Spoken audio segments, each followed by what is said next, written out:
You can spend hundreds and thousands of dollars on camera gear, and there will be always something on your wish list. And that will never stop, trust me. But sometimes you don't have the money yet, or you're just starting out and you don't know in what gear to invest. So do you really need all this expensive stuff to turn something like this into a professional interview like this? Can you tell the difference between a $350 setup and a $3,000 setup? Later on I will make a comparison, but if you can barely tell, so why would your audience or even client? So let's start now. Let's dive into my 3 easy steps to shoot the best interview for the buck. Let's go.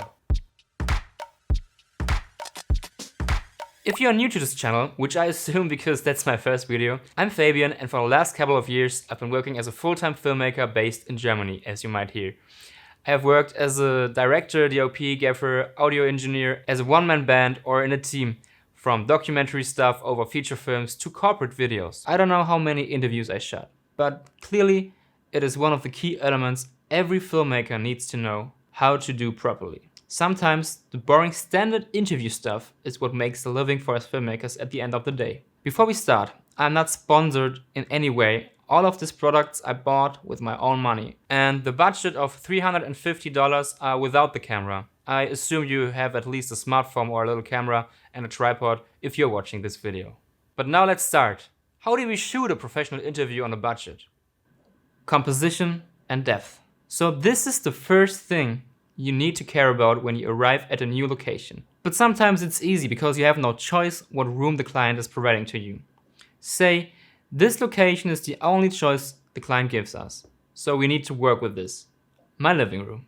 First things I check on location, where do I have a good potential background with depth? A big factor for this decision are also lights. Can I turn them off? Where are windows, and can we control the light which comes through with curtains or shutters? More to lighting in the next step. 2 important questions are also, where is the power and where is the coffee machine? Here it's simple, the coffee machine is in the kitchen and we can obviously control all the lights. So we are totally free in the decision of the background, though this room gives us not much choice. I decided to shoot into the couch corner because I like the wallpaper, and in all other directions there would be walls or doors and not much space. And we don't want to shoot against walls if possible. So let's place the camera right here and a chair right in front of it. Adjust the camera on the eye level of your subject, that's very important. Now we can see there isn't much depth yet. So try to get your subject as far away from the background as possible. So let's get rid of this table and step backwards as far as possible. Open up the aperture to blur out the background even more. Take care of the sweet spots of your lens. Often it's not the sharpest wide open. In my case, I'm on a T1.5 now. T because it's a cine lens and there are no f-stops. Now we place our subject after the rule of thirds. 1/3 off the frame and let them angle and look towards the free space on the side. The so-called looking space or nose room. Give your subject a little headroom, but definitely not too much. For me the composition looks quite good. But now let's make it cinematic. Lights and contrast.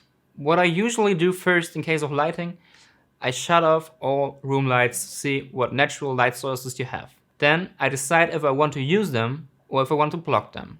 If you can't block the window light, you need to consider this in your composition in step 1. In this case, you can place your subject towards the window light and use it as a key. Or you can bring a brighter key light from the other side. In our case, I will black out the windows behind the camera. Always try to avoid light from the camera direction. That makes the image very flat. And the windows on the left side I will leave open as a motivational source for my own key light. And now we come to the light. The Godox SL60. It's a very nice 5600 Kelvin daylight single chip LED, and it's really a nice bang for the buck. I even used it a couple weeks ago on a shooting as a backlight. So as a beginner, that's the perfect thing for you. I got this one new from eBay for around 150 euros, but these are also available on Amazon, for example. This light is a bit more expensive than usual due to COVID times. It's around 130 bucks without stand or softbox, so you need a stand and a softbox as well. Together they are around 180 bucks and it's still a fair price for the quality you get. I will link all the gear used in this video in the description. Please don't forget, these little light stands, which often come with these lights, and also the small Amazon basic ones I will use later, are not that stable at all. If you really need to put heavy stuff on it like lights or a boom pole, please make sure one leg is pointed to your subject so it can't fall in that direction. And use sandbags. Be aware, I don't recommend these stands for an everyday use. Safety is always the most important thing to care about, so don't be too easy about that. We use them in this video because I want to show you what you can get for the least money. But let's go on with our lighting. So after I turn off all the lights, I place my key light in a 45-degree angle from the subject's looking direction. Always try to shoot the shadow side of the subject's face. That brings depth and makes your image look professional. Compared to some series or films you're watching right now, you will mostly find them shooting the shadow side of the face, because that's what makes the difference. In some cases, they even ignore the key light or the sun direction because it just looks better. And the 45-degree angle from side and above gives us the classic Rembrandt lighting, which comes from the triangle on the cheek on the shadow side. I think that looks quite good.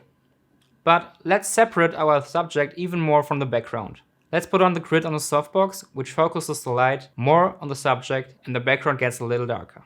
Nice. You might skip this point if your project or client demands a brighter or less moody image. Now, let's make it even more cinematic and bring in some contrast and even more depth. Luckily, I have a practical light in the background, which is perfect for 3 points. First, it fills the depth space left from the subject. At the same time, it brings some color contrast and motivates our next light, the backlight. This one I adapt to the tungsten color temperature of our practical light at around 2700 Kelvin, and I place it right out of frame on the shadow side of our subject. You can play with the intensity to fit your style.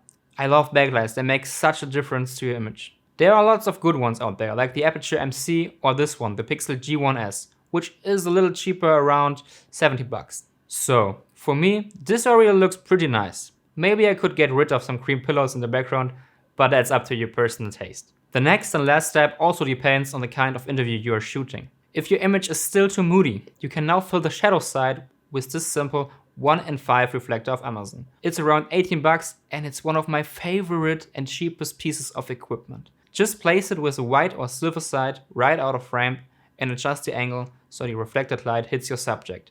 So easy. I always have this with me. So let's sum it up. The Godox SL60, 130. Softbox, 50 bucks. Little LED from Pixel, 70 bucks. 5-in-1 reflector, it's like 18 bucks. And a little set of cheap light stands for 32 bucks. So this setup is around $300 when you start from scratch and only have a camera and a tripod. You don't really need a stand for the reflector, you can put it on a chair or somewhere else. But wait, isn't there anything missing in the setup? What about sound?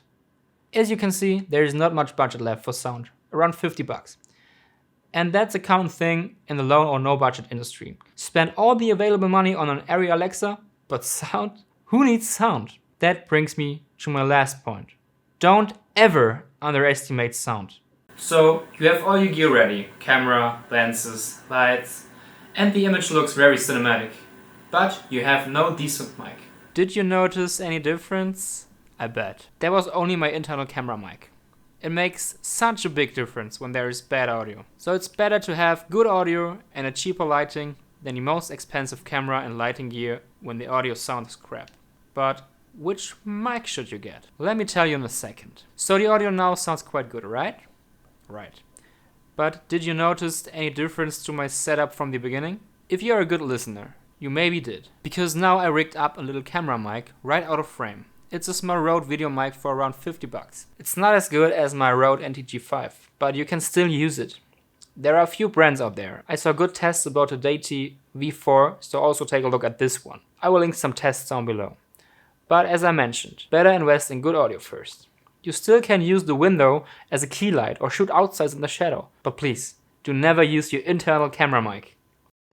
If you have some extra money for audio, you can also upgrade to an external 24 or 32-bit recorder for a little bit more cable freedom on set. And instead of using expensive wireless transmitters, you can even add a good lav and plug it into a small pocket recorder when your subject is moving and you're not doing a sit-down interview. Some good brands for budget mics and recorders I can really recommend are Deity, Zoom, Tascam and Rode. Don't buy the very cheap replicates you can find. My first setup when I started out my first paid jobs was the Tascam DR70D with a cheap $100 shotgun mic, a cheap newer boom pole, a boom pole holder, and a few XLR cables. To be honest, even for most of my today's work, that would be more than enough.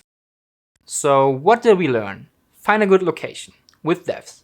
Try to control all the lights and get a decent key and backlight. And always shoot the shadow side of the face. Use a practical to bring in the cinematic mode and use good mic and recorder for audio. Easy, isn't it? So now the big test. Can you tell the difference in lighting between my $3,000 setup and our today's $350 setup? Pause the video and write in the comments which one is the budget version. And that's it. I hope you find this video helpful. If so, I would be happy if you give it a thumbs up and a comment. If you want to see more, just hit the subscribe button.